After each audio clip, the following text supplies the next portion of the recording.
Hello, this is Bowblax here, and welcome back to more Luigi's Mansion Dark Moon. In the last episode, we finished off E-4, which wasn't really a real mission. It was more of just like a mini boss fight. But in this episode, we are going to one of my most favorite missions and the most challenging mission in the game. It's actually the last regular mission before a few set of bosses to finish off the game.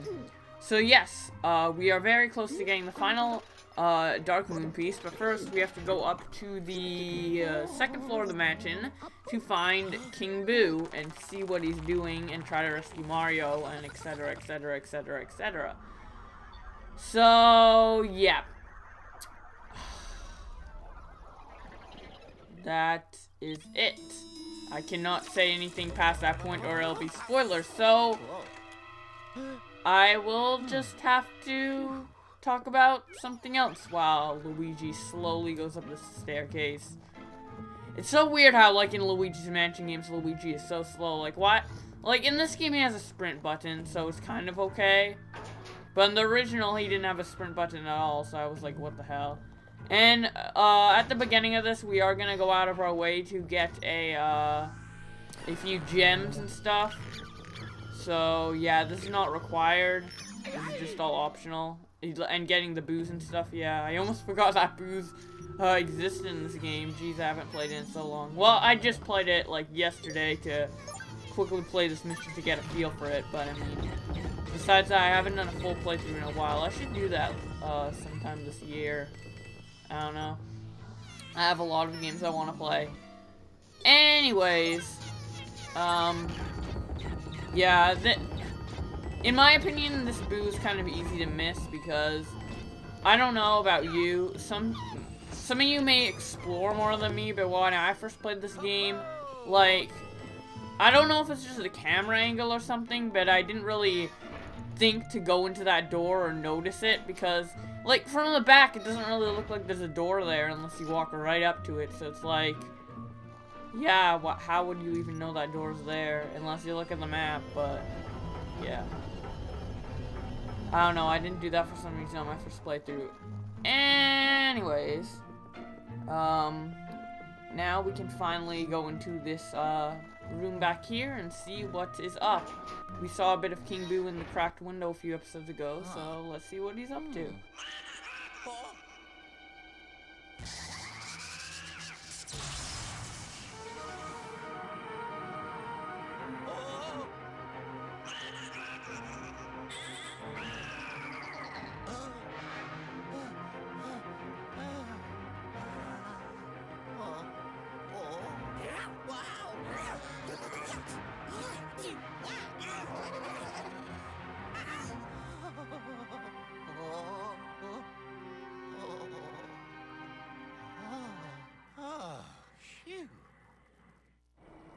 So yes, King Boo has opened up the portal to a parallel, like, ghost world or something, paranormal world or something, I don't know.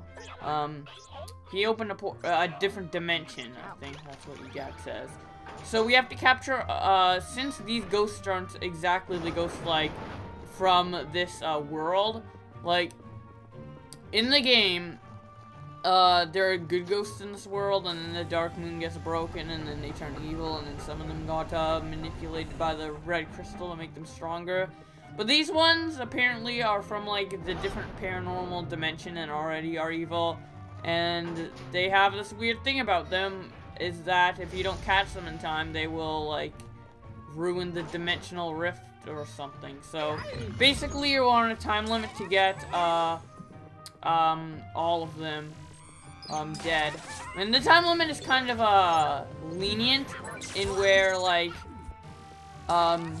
basically on the bottom map, it'll show you which rooms the ghosts are in, and the rooms will either be green, yellow, or red. If they are green, that means they don't need to be cleared for a while. If they are yellow, that means they're about to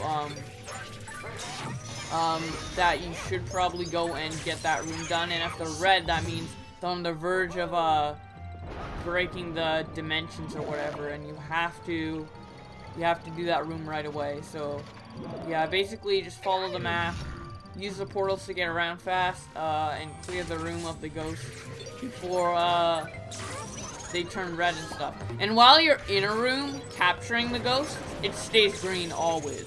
But while you are capturing those ghosts in that green room, another green room or yellow room, say, will turn to yellow or red. So you do have to be quick, even though the room you are in isn't gonna turn red anytime soon. Because you're trapped in there, so yeah. You don't have a time limit for that room specific after you go into it, but you do have a time limit because the other rooms will become, like, paranormally deformed or whatever while you are gone in another room. So you do have to take out the ghost quickly. It's not too strict though. I found this time limit pretty easy. There is one certain room though, or two certain rooms that I recommend you doing last, just because there's a lot of ghosts that throw stuff, and basically there's like, I think 3 or 2 rounds of rooms. Like at the beginning they will open up 2 rooms for you to clear, which were the upstairs rooms, the space room and the boat room. And then I'll open up like 2 or 4 more or something on the downstairs, and you have to do those. And then they will open like the last 2 or something like that, something along those lines. Basically, yeah, they'll open it, like the rooms will open up for you to clear in pairs of 2 or 4 or something like that. So yeah, but for the last set of rooms, I recommend doing the kitchen last and the night room last. The reason is because in the night room it's kind of annoying because there are ghosts with swords and shields, and you have to like wait for them to put down their shield, and their sword can sometimes knock you down. So it takes a while to clear that room. But more specifically, you want to do the kitchen last because there are a bunch of hiders there and sneakers, and they'll just come up. The sneakers will come up from behind you and scare you while trying to vacuum ghosts, and the hiders will throw stuff at you while you're like sucking up another hider or sneaker. So that's pretty much what you want to do. And besides that, you can go in really any order. These are the really only problematic rooms in my opinion. And yeah, you basically want to do it as fast as you can. So this is pretty much kind of like the bonus missions that you get from collecting all the boos. Where you pretty much have to go to each room and capture ghosts as fast as you can. So it's not really puzzle focused at all. It's more like your pure skill at sucking up ghosts, which I kind of like because, you know, after a while, like, for the final real level, it would have been either this or like a ton of really hard puzzles. And I kind of prefer this because for Luigi's Mansion, well, at least this game, in my opinion, I kind of enjoy capturing ghosts a little more than solving the puzzles, because the puzzles in this game are kind of meh. I don't know, I like them in the original game better, but there are like the non-required puzzles are pretty fun though, like for getting some of the gems and stuff, but the required ones are just like whatever. And actually right here, you can actually stun the ghosts when their shields are down. So they'll just drop their shields and then you won't have to worry about their shields again. So that's an easy way of getting past that room. But, yeah. And the last 2 rooms are in the hallways, so you can't really use the portals to get directly to them. You kind of have to, like, go into the hallways. It's basically like this room up here that we're going into, and then the kitchen, which is on the exact opposite side of the mansion. So yeah, I really like the design of this mansion. It's very just like normal and, you know, symmetrical and stuff. And it isn't like as weird and complicated as the second or third or even 4th mansion. It's just nice and, you know, nice, laid out, you know. I don't know, I just like this mansion a lot more than the other, mansions 2 to 4. But the first mansion is kind of like on par with this for me. But yeah, he's basically, I'm basically moving the staircase right there.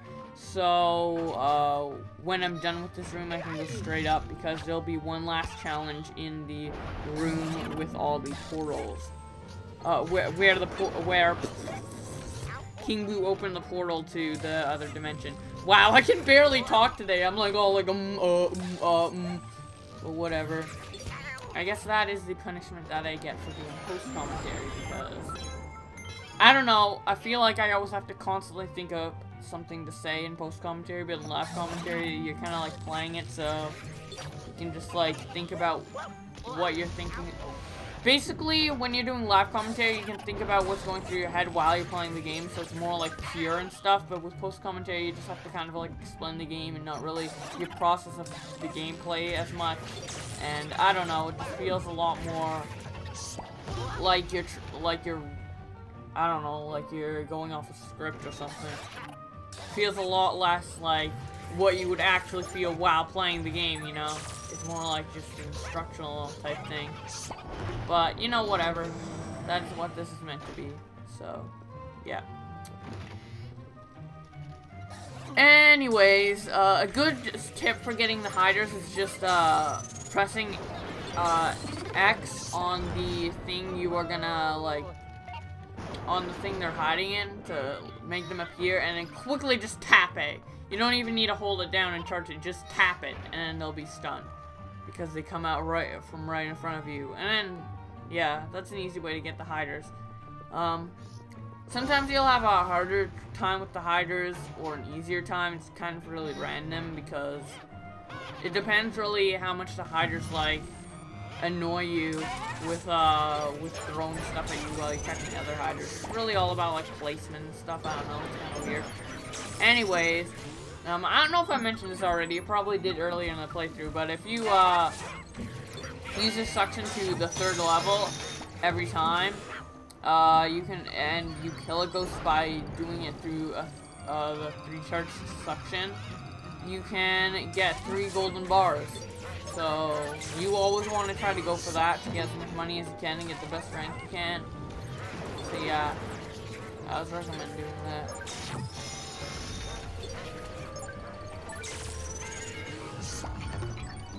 So yeah, this last part is basically just a big gauntlet of ghosts.